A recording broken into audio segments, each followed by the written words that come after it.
안녕하세요. 정치를 품격 있게 풀어드리는 정치클래스TV의 심상만입니다. 오늘은 BTS의 그래미 수상 불발로 그래미 선정에 음악업계에서 의문이 많아지고 있다라는 제목의 일본 기사와 반응, 그리고 레딧 게시판에 올라온 나이가 많은 팬을 위한 K-팝을 추천해달라는 제목의 게시글과 해외 반응까지 살펴보겠습니다. 그래미 시상식이 끝나고 한국 언론에서는 관심이 끝난 지가 한참인 한국과는 달리 아직까지 일본의 언론은 BTS 그래미 시상식 불발에 대한 분석 기사를 내놓고 있습니다. 이유는 아주 간단합니다. BTS 아이템이 일본에서는 속된 말로 조회수가 많이 나오며 장사가 잘 되기 때문입니다. 일단 기사를 보시겠습니다. 세계적인 히트로 날렸던 BTS가 수상자가 될까? 주목받은 그래미의 행방은 수상 불발로 끝났습니다. 그래미는 다양성과 환경 변화 등에 대응하지 못하고 있고 그래미상 한계도 엿볼 수 있습니다. 에리아는 2021년 3월 29일자 기사를 소개합니다. 로스앤젤레스에서 14일 열린 그래미 시상식은 매년 수상자를 발표했습니다. 이번에는 K-팝에서 첫 후보작을 냈습니다. 일본 관객의 최대의 관심사는 BTS가 다이너마이트로 베스트 팝 듀오 그룹 퍼포먼스상의 수상 여부였습니다. 이 상이 BTS가 아니라 레이디 가가와 아리아나 그란데의 듀엣곡 레인 온 미에 주어진 순간은 BTS 멤버의 반응에 주목하며 모여있던 팬들이 인터넷에 이상하다, 역시 아시안이라 그런 것인가 라는 실망의 목소리가 눈에 띄었습니다.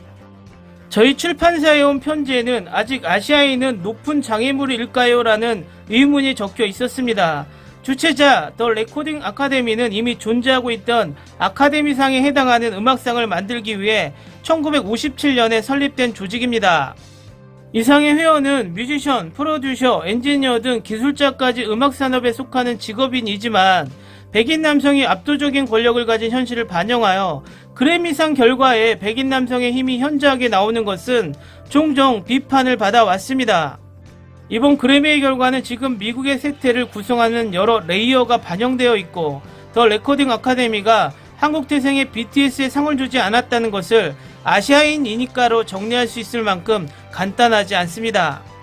주요 4개 부분이 여성, 더 레코딩 아카데미는 지금까지 R&B와 힙합 등 비백인 문화에서 나온 음악 장르를 채우기 위해 카테고리를 재구성하거나 상 밖에서 이루어지는 교육 프로그램 등을 통해 다양성의 부족을 해소하려고 하거나 비판의 대응 자세도 보이고는 있지만 특히 지난해 블랙 라이브스 매터 운동의 재현 이후 처음으로 올해는 시상식에서 지금까지 비판되어 온 흑인 경시를 어떻게 해결할 것인지도 주목받고 있었습니다.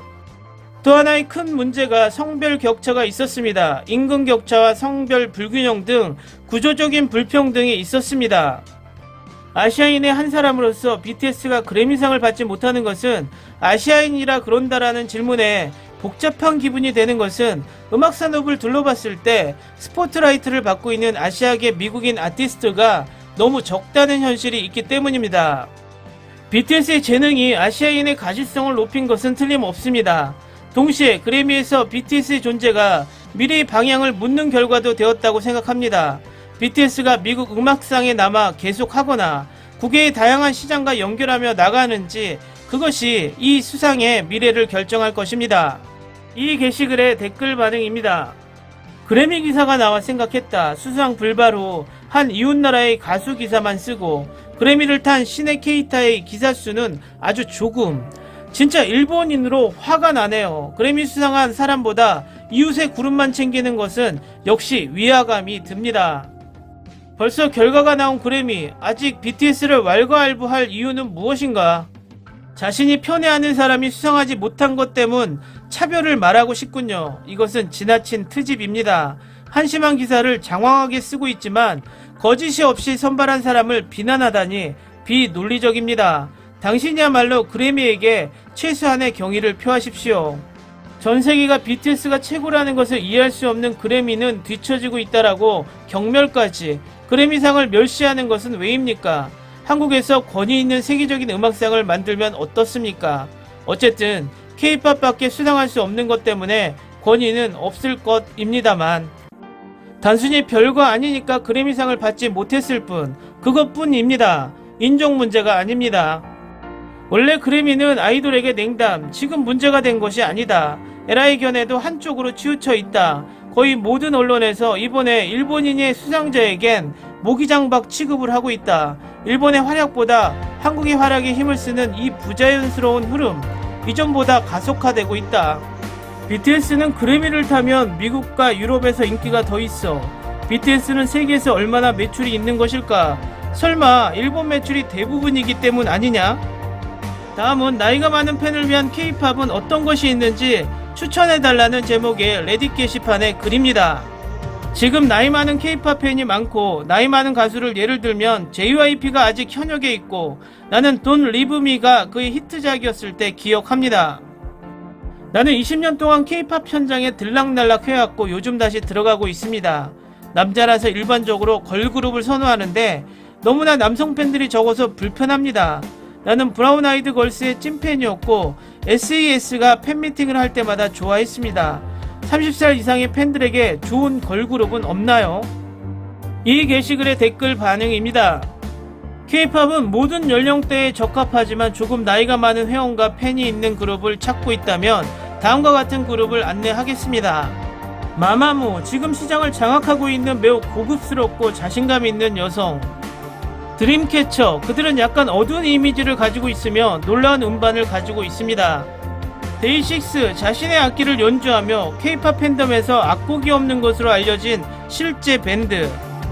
샤이니, K-팝의 프린스. 샤이니는 나이가 많기 때문에 팬들도 조금 나이가 많은 편입니다. 여전히 활발한 활동을 하고 있으며 군 복무 후 컴백을 하고 있습니다. 환불 원정대. 브레이브걸스, 최근 그만둬야 할 뻔했지만 기적을 일으켰다. 그들의 노래 논리는 최근 차트에 올라 데뷔 10년 만에 올킬과 첫 우승을 차지했다.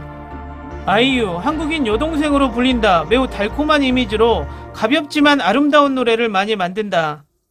태연, 소녀시대 소속으로 그룹이 잠시 쉬면서 놀라운 솔로 작업으로 유명하다.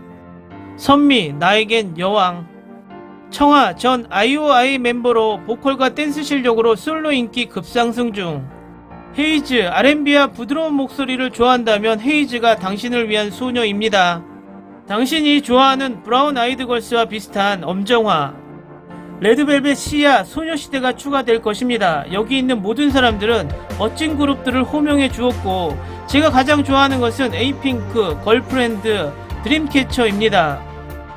올해 32세로 K-팝에 들어간 만큼 걸그룹에서 걸그룹으로 브레이브걸스, 드림캐쳐, CLC에게서 축복을 전달받을 수 있을 거예요.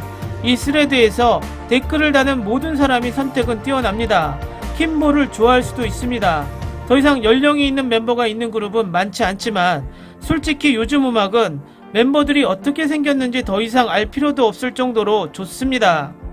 아마 마마무, 보컬에 집중하고 마마무도 귀여운 컨셉트가 없었기 때문에 초반에 브라운 아이드 걸스와 비교하는 분들도 있었습니다. 그들은 엄청난 범위의 노래를 가지고 있습니다. 브레이브걸스의 팬덤으로 올라타기에 좋은 시간입니다. 그들은 소녀에서 30대에 들어서기 때문에 나이가 많은 친구들에게 매우 인기가 있습니다. 지금은 한국 언론에 더 퍼져 있어서 좋은 시기입니다. 지금은 브레이브걸스, 롤린 롤린 롤린. 댓글 반응까지 잘 보셨나요? 지난번 영상에서 다뤘듯 브레이브걸스가 K-팝과 트롯 사이에서 소외되었던 팬층을 흡수하기 시작했고 그것은 또 다른 K-팝 시장을 창출하고 있습니다. 주머니가 두둑한 30대 이상 남성들이 브레이브걸스와 같은 연령이 높은 아이돌에 주목을 하고 있고 그 현상은 해외 게시판에서도 같은 현상을 보이고 있다는 것입니다. 지금 브레이브걸스 신드롬을 다시 극으로 위장한 사이비 유튜버들이 페미와 혐오로 몰고 있는 것은 사실이지만 이것은 그냥 원래의 자신들이 벌이로 여겼던 반페미 정서를 이용하는 것 뿐이기 때문에 크게 동요할 필요는 없다고 생각합니다. 중요한 것은 이번에 나타난 브레이브걸스의 현상을 해외 팬뿐만 아니라 해외 언론에서도 관심을 보이고 있다는 것이고 이것은 빌보드나 기타 해외 음원 차트에 영향을 주고 있어 어쩌면 우리가 많이 고민하던 마마무나 브레이브걸스 같은 실력 있는 가수들이 연령층이 높은 해외 K-팝 팬덤을 형성할 수 있다는 긍정적인 예상을 할 수 있습니다. 사회적으로 무엇인가 크게 유행하게 되면 꼭 그것에 대해 반대하는 세력이 나타납니다. 이것 또한 브레이브걸스가 엄청난 파장을 일으키고 있다는 증거입니다. 아무쪼록 브레이브걸스나 지금까지 숨겨졌던 보석 같은 K-POP 가수들이 다시 한번 도약할 수 있는 계기가 되었으면 하는 바람입니다. 오늘은 여기까지 하겠습니다. 오늘도 강화된 사회적 거리두기 꼭 실천합시다. 여러분의 구독과 좋아요는 저에게 큰 힘이 됩니다. 항상 시청해 주셔서 고맙습니다.